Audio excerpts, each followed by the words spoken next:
Hello and welcome to another episode of the Bearded Mystic podcast, and I'm your host Rahul N. Singh. Thank you for taking out the time today to either watch or listen to this podcast episode. Today we're going to be continuing on with the series called Wisdom of the Mystics, and today is a bit of a special one, and I'll let you know in a minute. Today is a special episode for me personally, but before I get there are a few important announcements I want to let you know about. Please give your support to the Bearded Mystic podcast by signing up to the podcast Patreon page for ad-free and bonus episodes and other benefits like merch, like the t-shirt that I'm wearing, depending on the tier that you select. Details are in the show notes and video description below. Every Saturday at 11 AM Eastern Standard Time, there is a free virtual meditation session along with discussion and Q&A. Please find the details in the show notes and video description below if you're interested in meditating with us as a community. If you have any questions, you can ask them in the new series Direct and Unfiltered with the Bearded Mystic. More information is in the show notes and video description below. Please like, comment and subscribe if you're watching this on YouTube. If you are listening to this on your favorite podcast streaming app, please give this a 5-star rating and review the podcast, and do follow or subscribe to get future episodes. So last month we did look at the teachings of Thich Nhat Hanh, who is a great Buddhist monk who we learned a lot from. Today we will be looking at the teachings of my Guru, the one that showed me this formless awareness very directly, and we'll be looking at his teachings, Satguru Baba Hardev Singh Ji, and on February 23rd it was his 69th birth anniversary. So happy birthday, Babaji. And as usual, I'll go through some quotes and give you my thoughts on them, and then I may share an experience or two with you. Quote 1. To be human is to be humble. To be humble is to be divine. Now, humility is such a quality I find which is not utilized enough in spirituality. It's always a race that either to get to enlightenment or to know more, or who has the better capability and ability to memorize the scriptures, little things like that. And even though we may start off on the path with great humility, but eventually what we find is there is a certain arrogance that steeps in. And even having arrogance of knowledge, or being egoic about knowledge, or having access to a particular guru, I think sometimes that can be detrimental to the spiritual practice, to the spiritual sadhana that we have. So Babaji is really right here when he says to be human is to be humble. I think one of the basic traits of being a human being is being humble. He once did say that you don't be humble where you're a doormat and you let people walk all over you. In fact, to be humble, you also need to be alert. And as human beings, we are blessed with alertness. We have that capability to be alert, to make sure nobody is messing around with us. That's our vivek, that's our discernment. When we see that somebody's taking advantage of us or somebody's trying to snatch our rights, of course, we must speak up, we must take action. And again, those actions will be based on spiritual values. Being human is being humble. Very simple. And it's a simple teaching, but again, how difficult is it to actually be humble? Now think about it. If you're at work, in the corporate environment, it's expected that you will be part of the rat race. You will look to get one up over the other person, or you will look to beat the other person in your sales targets or something like that. And yet, if you want a position, you have to prove your worth. And really, it's not about your ability, it's really about your networking skills. To network, you need to sell yourself. You need to sell your skills, your capabilities. And therefore, in a way, it's always a humble brag, so to speak. If we think about it, to be human is to be humble. That is a very difficult thing to do. But when you look into your natural state, actually just being a human being, there's natural humility there. What does a human being have to be arrogant about? If one has a greater intellect, so what? In a few decades, can one guarantee that one's memory will remain the same? Can one guarantee that one's intellectual prowess will remain? Can we guarantee that our networking skills will be the same? Probably not. We can't guarantee these things. So to be humble is the most human thing to do. And then Babaji continues to say that to be humble is to be divine. Like naturally, just being a human being is basically being divine. And Lord Buddha said the same thing, literally. So if you look at that quote, although very simple, it's extremely difficult to actually do. But it's because we try to do it as an action, as something to practice, we miss out. In fact, if we understand that humility is a natural byproduct of spiritual practice, or a discovering that we get when we are in spiritual practice, it's no longer something we have to put effort into. Or if in the beginning we have to put effort in, eventually it will become effortless. So Babaji's teachings is very true here. Like, just to be humble is to be divine. Now think about it.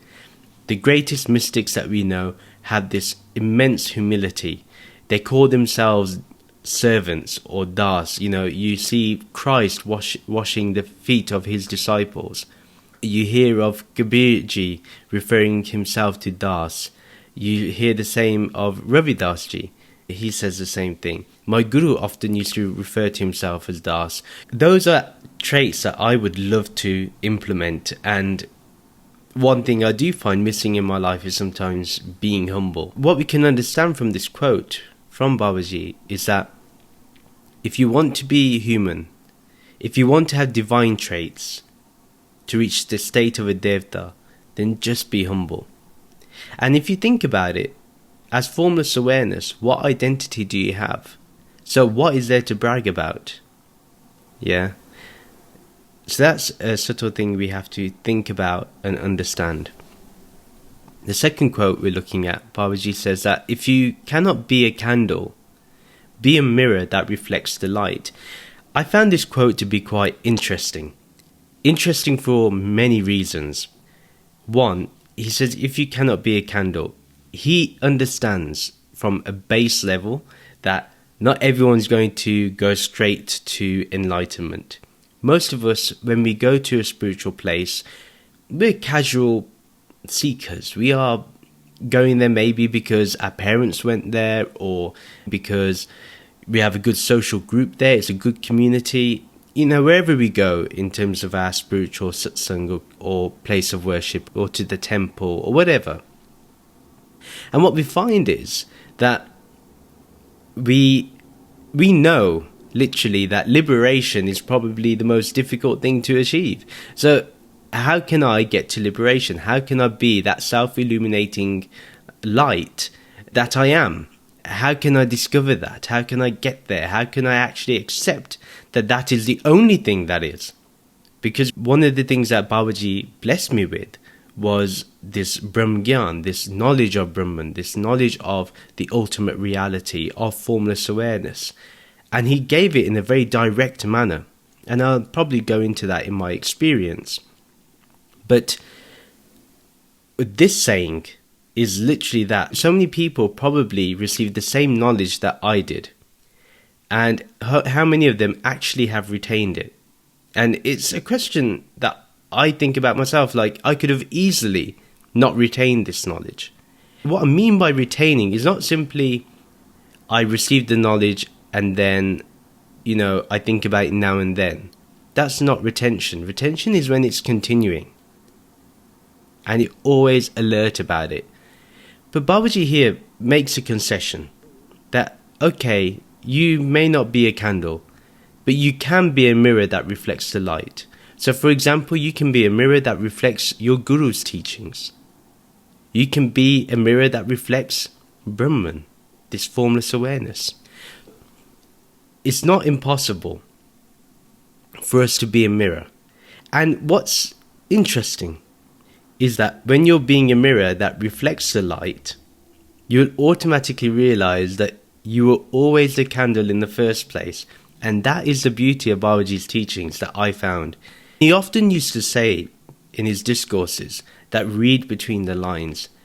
And there's a reason for that. Even with, when I do the Bhagavad Gita sessions, when I answer questions in general, I try to think what's being said in between the lines.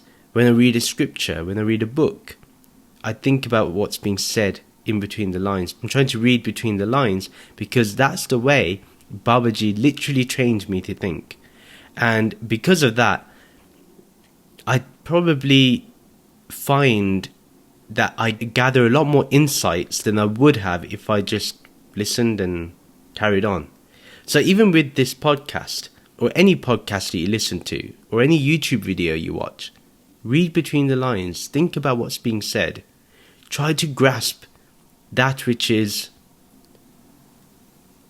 asking to be grasped as the wisdom. If you can't be a candle of wisdom, of knowledge, at least be a mirror that reflects that light. Indirectly, you will have to practice the teachings. The third quote, "The formless should be in our heart, even when our hands are at work." I really love this. And the reason for why I love this saying is because it literally is about life. Now, I can't remember the formless awareness at all times. I can't always be in awareness. But what can I do? I have to work. I have to drive to work. I have to work on the laptop. I have to look at spreadsheets. I have to look at different plan documents. I have to analyze things. I have to communicate with other people. I have to spend time with my family. I have my responsibilities to do.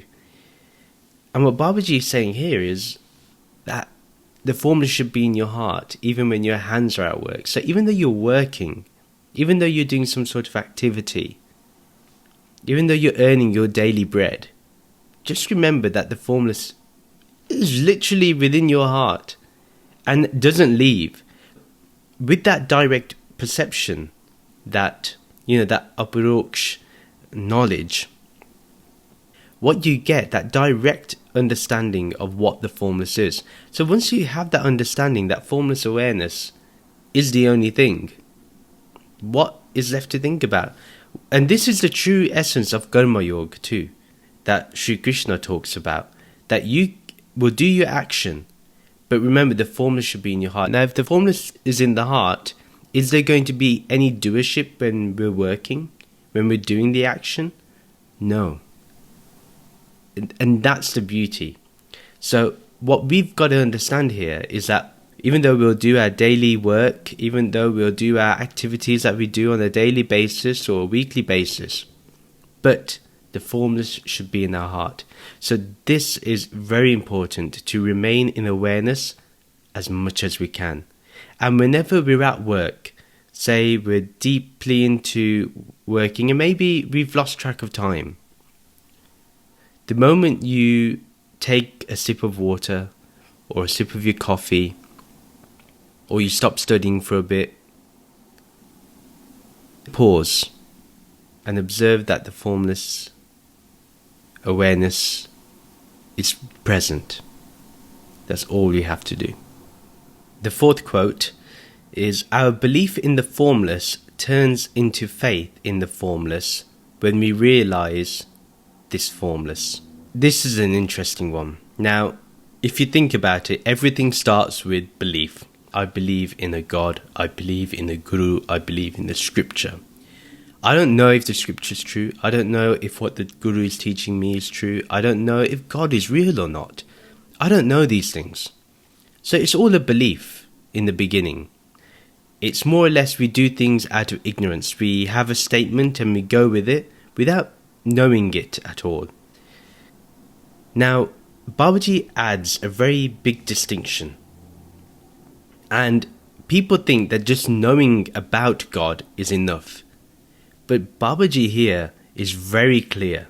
He says, our belief in the formless turns into faith in the formless when we realize this formless. So the prerequisite, the most important thing here is that we must realize the formless. When we realize this formless, then our belief turns into faith. Then our faith is unbreakable. You could use faith or trust here. I'm using these synonymously. Because once you know, and once you realize that there is only the formless, there's automatic faith. You don't have to build something in. And it's not done out of ignorance. It's done out of vivek, out of the wisdom of knowing what is real and unreal. We know that this world is unreal. We know this. So if we know that this world is unreal and we have to transcend the world, we have to transcend this changing phenomena, then that means the changeless is the ultimate reality. This formless is the ultimate reality. Now, once we know that, once we've fully integrated that wisdom, that is realization. So we have to turn our belief into faith. There's no point having ignorance. Now, to do this, we have to utilize our intellect. One of the things that I have found in spirituality is this lack of intellect. Now, what people don't understand is, yes, we are meant to transcend the intellect when we have realized the formless. But to know the formless, intellect must be utilized. And our intellect has to be strong. And like I said, our intellect has to be strong on this point, that this formless is the only thing, this formless is only present, and everything else is changing, is therefore unreal. Simple. Nothing complicated. So this is the way to have faith, is the realization of this formless. The fifth quote, realization of the formless is the key to living a blissful life. This is really true.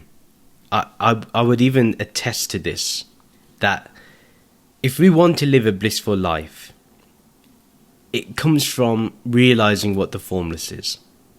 It's actually integrating that formless awareness into our life. Once we enter that blissful state, why is it blissful? Because we understand that there is only this one pure existence of pure consciousness. So being blissful is natural. And remember, blissfulness is beyond happiness and sadness.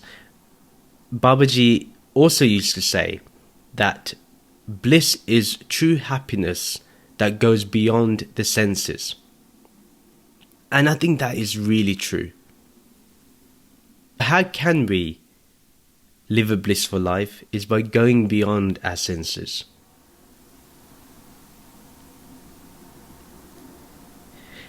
Blissfulness is something that is continuous. It's always here. It's not something that disappears. You know, often we say after having a good meal, oh, that was blissful. Or we have a good time, we say that was blissful. And then the next minute, someone steps on our foot, and suddenly our bliss leaves. But what Babaji is saying, that shouldn't happen. If we want a blissful life, then what do we need to do? Realize the formless. This is the ultimate thing. Not knowing the formless. Knowing is the first step. The second step is the integration of the formless. And that leads to realization of the formless. We have to integrate this wisdom into our life. And we have to be fully aware and integrate that formless awareness in all parts of our life. As Babaji said in the previous quote, that while our hands are at work, we need to keep this formless in our heart. That's exactly what we need to do. So, if you want to have a blissful life, if I want to have a blissful life, it has to be done in the realization of the formless. And one thing I will say here is, this is made easier when you have a guru. Now, I know that there's a Gita GPT, I know that there's Chat GPT, I know that there are YouTube gurus out there, but the personal interaction of having a guru really speeds up the realization of the formless. That is something I can guarantee with my experience. to speed up that process to living a blissful life, find a guru, find a teacher that will personally help you get to where you need to go to. The one thing that I asked Babaji was, I want to be enlightened. I don't want to be in ignorance. I don't want to come back again on this earth. I want Jivan Mukti. And I'm not going to say whether I've got there or not. That's not for me to declare, and I don't really care about declaring it. But all I can say is that the process is a lot easier because of the teachings and the guidance that I personally got from Babaji. His presence helped me. I cannot say that can be replicated in any other way. People think that you can read a scripture and get there. Yeah, the scripture has that wisdom. But it is the guru that unlocks the key and shows you what it is directly. And that's the importance. Is that knowledge, that wisdom, that gyan that gets you there. And the guru is a perfect embodiment of that gyan, of that wisdom. So that's one thing that really helped me. And, I don't know if I'm always living... Well, life is always blissful. Whether I understand I'm living a blissful life, I don't know if that's happening all the time. And really, I pray that if you're in the same boat as me, that we're able to understand that life is really blissful. And if it isn't happening, maybe have that understanding, that integration, that realization, so we can be in that state all the time. Then the sixth quote is, "Greatness is a virtue of wisdom, not age." This is very true.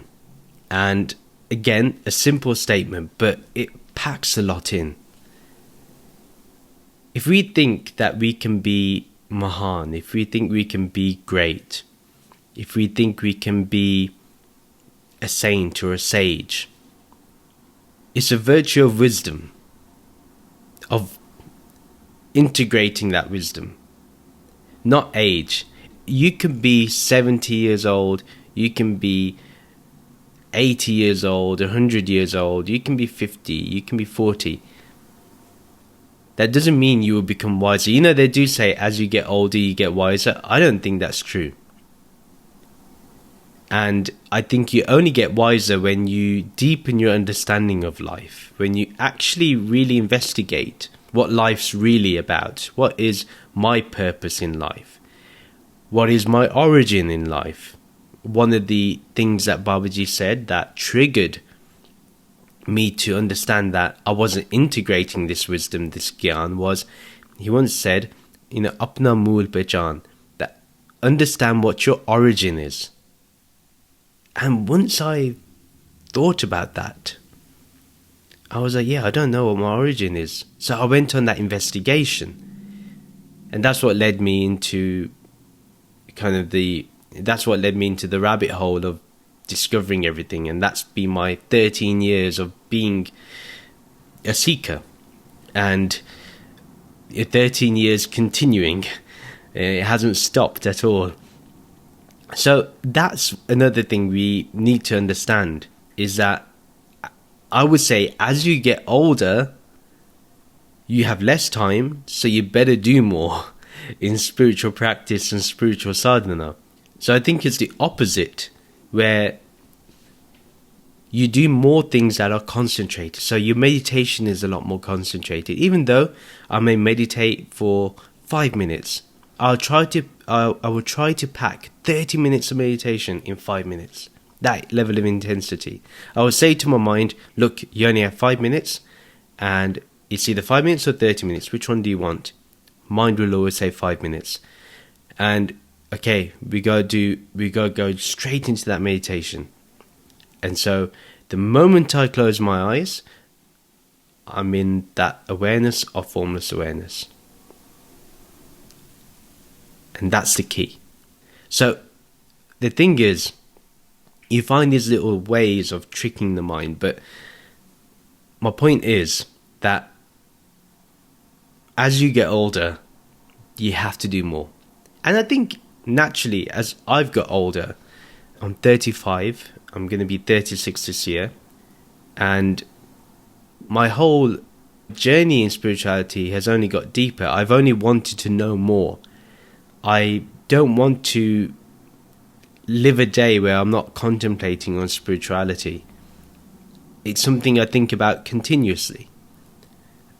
Yes, I have a wife who I love tremendously, who I care for tremendously. I have a family that I love and care for.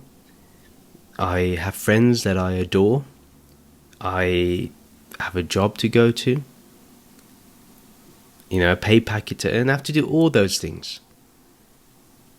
But the thread that binds them all together into a perfect harmony is my spiritual practice.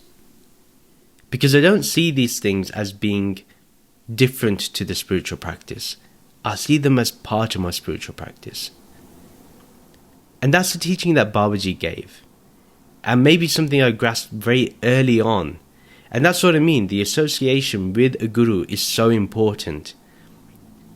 That these are little things that you pick up when I would listen to his discourses. But if I didn't pick those things up, then obviously as I got older, I'm definitely not going to be wiser. I mean, that's just a natural occurrence. I mean, basically the way I see it is I shouldn't get a midlife crisis. So this is the thing, Babaji often used to say that, every saint will get remembered.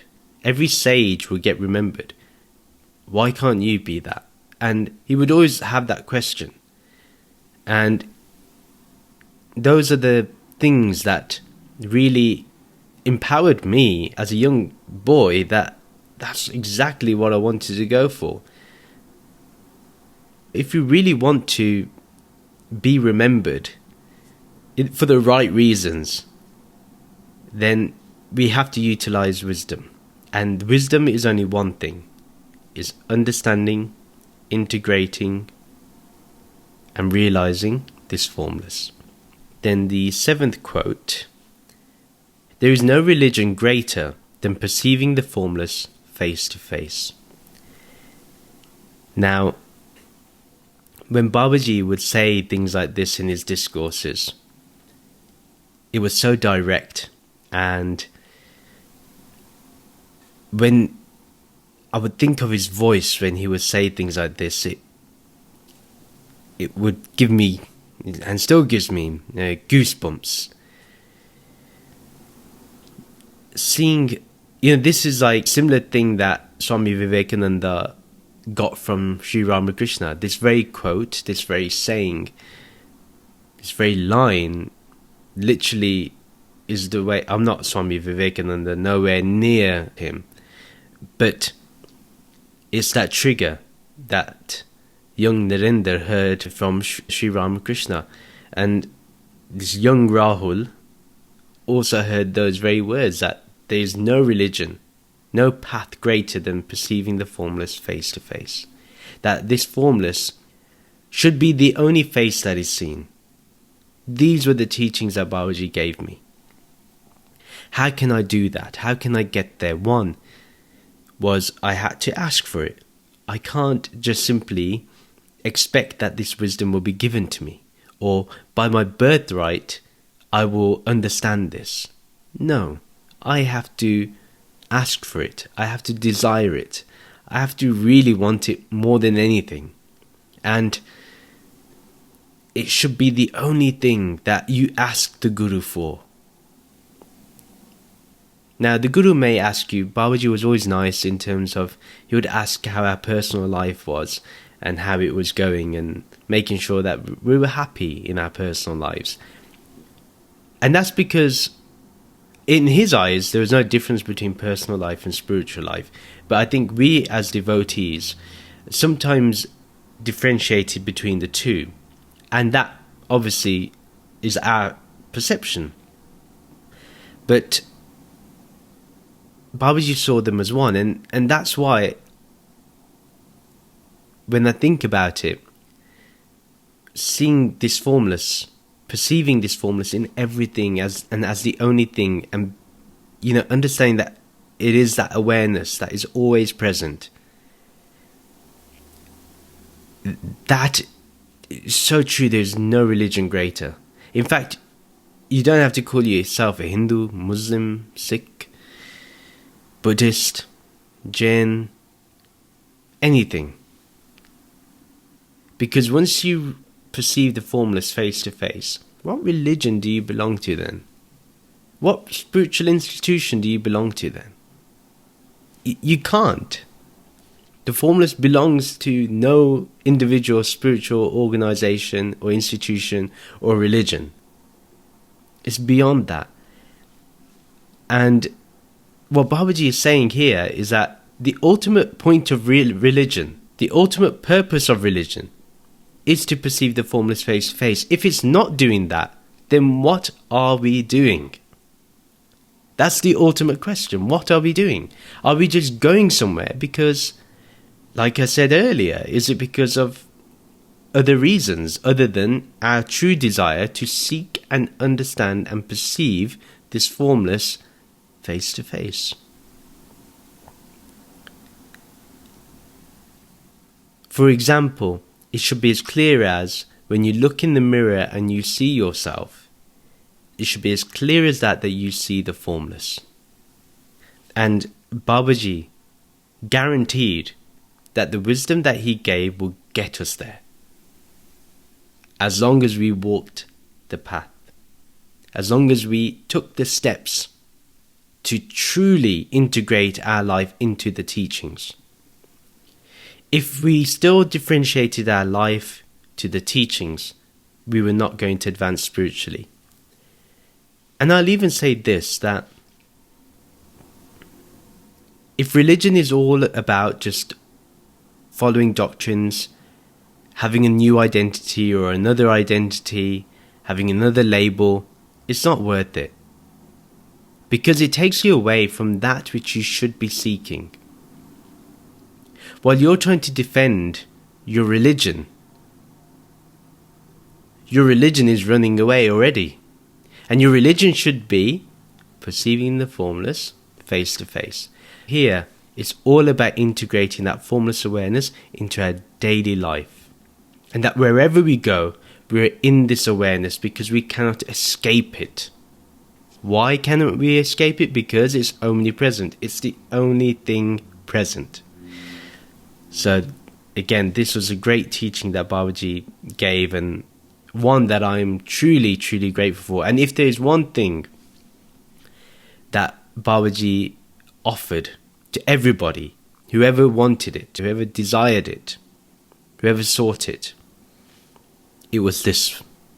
And if there was any purpose to his life, it was this statement, that there is no religion greater than perceiving the formless face to face.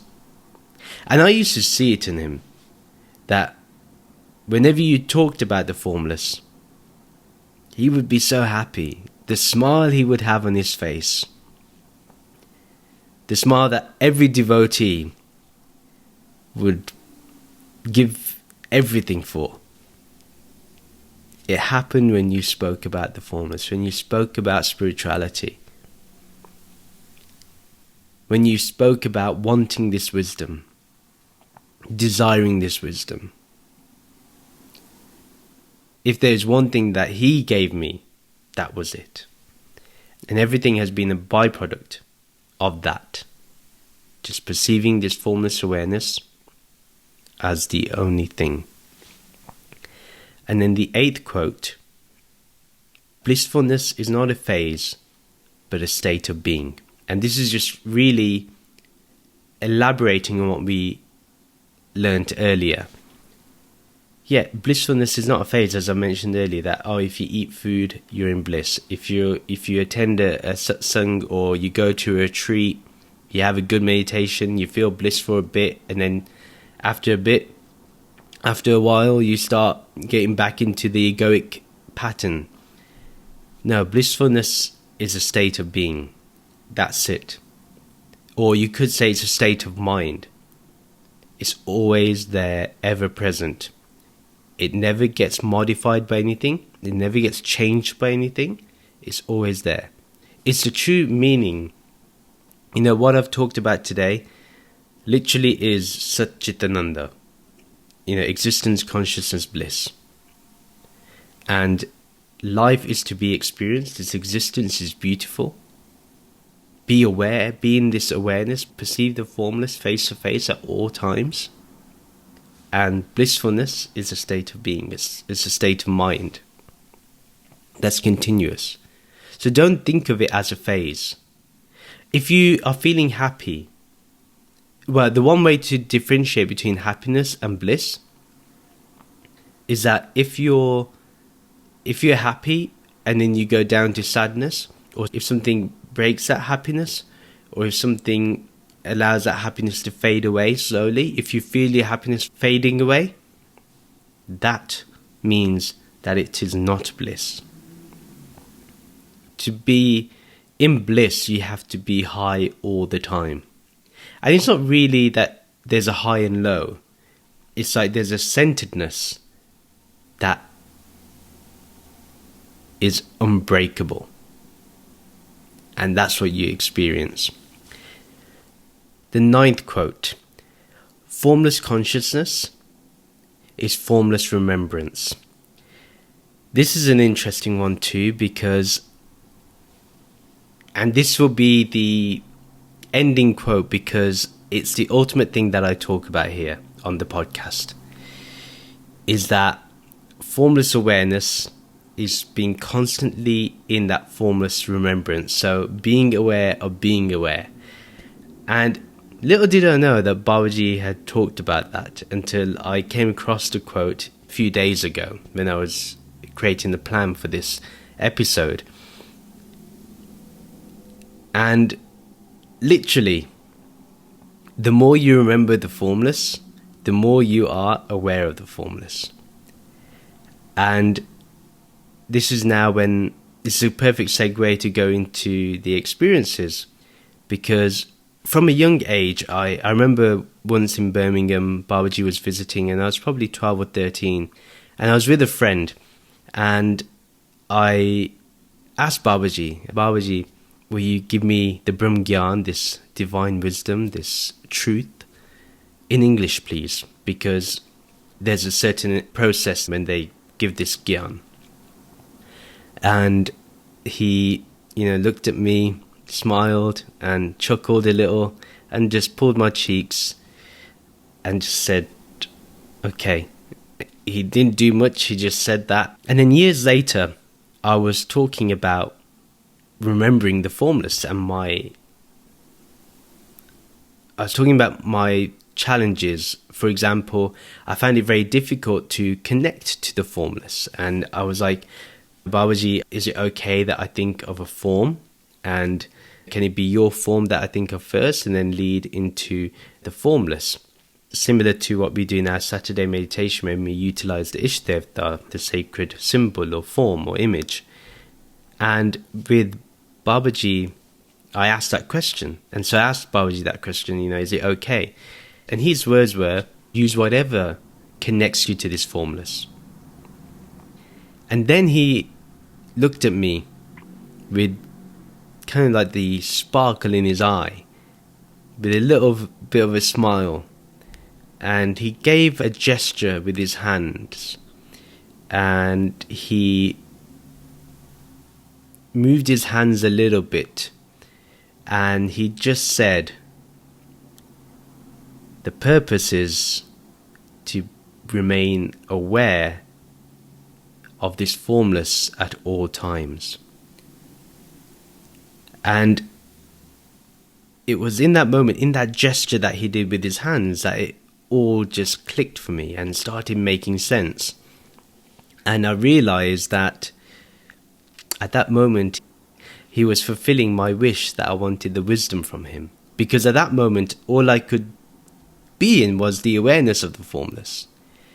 He was the catalyst. He was the one that truly made it easier for me. If anything, he made it easier for me. The easiest thing to do, literally, is to be aware of the formless. And that is the greatest gift he gave to me, and the gift that I will never be able to repay him for, other than just living this. That's the only way I can repay. And I love him for that. And like I mentioned, having a guru is important, and especially when you're facing difficult times. And for me, his presence meant so much. His text messages, or his phone call, or even his embrace later when we met in person, when my brother passed away. And even prior to that, just the support as my brother was terminally ill, and that whole process. Without Babaji, it would have been very difficult. I don't think I would have been able to get out of the grief as easier as it was. His support really helped me. His guidance, his words, his actions, like I mentioned, the hug that he would give. Those moments is what gives me strength even today. Now, today he's no longer in his physical form. And, losing him was one of the most difficult and darkest times of my life. I don't think I've ever faced anything like it, and I don't think I ever will. And he was like my best friend, literally. Like I could share anything with him. And losing him was difficult. I was never prepared for it. Yet, he did prepare me. He prepared everybody. And he did that by saying, concentrate on the formless. Focus on the formless. Be aware of the formless. He was giving us the eternal. And I shared this once with friends, that he once quoted Mahatma Buddha when he said, stop looking at the finger that's pointing to the moon. Start looking at the moon. And again, like I said, I heard that when I was 16, 17 years old. And it left an impression on me that indirectly I would be always concentrating on the formless. And that's Babaji's biggest contribution for me, was one, allowing me to be gifted with this wisdom, this Brahm Gyan, and most of all giving me the steps, the methods, the practices, the help, the guidance, the personal presence. It helped me so much. And it's not just me, there's many that can attest to that. And one thing that I will say, and which is very important, is that he literally loved everybody. One of the greatest things he embodied was love. He loved everybody unconditionally. And I never saw ever any condition in his love. But there was a condition with his closeness. His love was the same for everyone. But his closeness was with those that truly practice spirituality. And I think that's the case for every spiritual teacher. If a spiritual teacher is gaining a distance from us, maybe we're not valuing that personal presence. Maybe we're not valuing that personal time. That is limited. That guru is in a form. And although Babaji gave his time unconditionally, I wonder whether we utilized him as much as we could have. Yes, his love was there, but the closeness was only there if we concentrated on the formless. And that's something that I found in my life, that the closer I got to the formless, and this is what a good friend told me, That the more you focus on the formless, watch how Babaji gets closer to you. And that happened in my life. And that for me is the hallmark of a guru, that they will give you that personal presence. So if you have a guru, utilize them. Ask spiritual questions. Give your all to spirituality, because that is the greatest use of a spiritual teacher. And that is where I would like to end the episode. But it's been an honor. And like I said, when you talk about your own guru, there's a certain joy that comes from that. And there's a certain joy, a certain peace, a certain calmness that you get from it. And if I am what I am today, whatever quality you may see in me, it's all because of Babaji, all because of Satguru Baba Hardev Singh Ji. And I thank you, Babaji, eternally for this and for the continuous presence of the Satguru. So that is the end of the episode. Please do share this podcast with your friends and family who may enjoy this content. Do follow me on social media to keep getting updates, or join the Bearded Mystic Podcast WhatsApp community group to continue the podcast discussion. Details are in the show notes and video description below. If you would like to support the Bearded Mystic Podcast, do check out the podcast Patreon page. The details are in the show notes and video description below. Please rate this podcast 5 stars, and you can post a review either on the podcast app that you listen to, or you can do it on www.thebeardedmysticpodcast.com. Please do like and comment on this video and subscribe to this YouTube channel. And please subscribe to this podcast on your favorite podcast streaming app. Thank you very much for listening. And we'll end with the Soham and Shanti mantra. Soham, Soham, I am that, I am that. Om Shanti, Shanti, Shanti. Om peace, peace, peace. Namaste and Nirankari.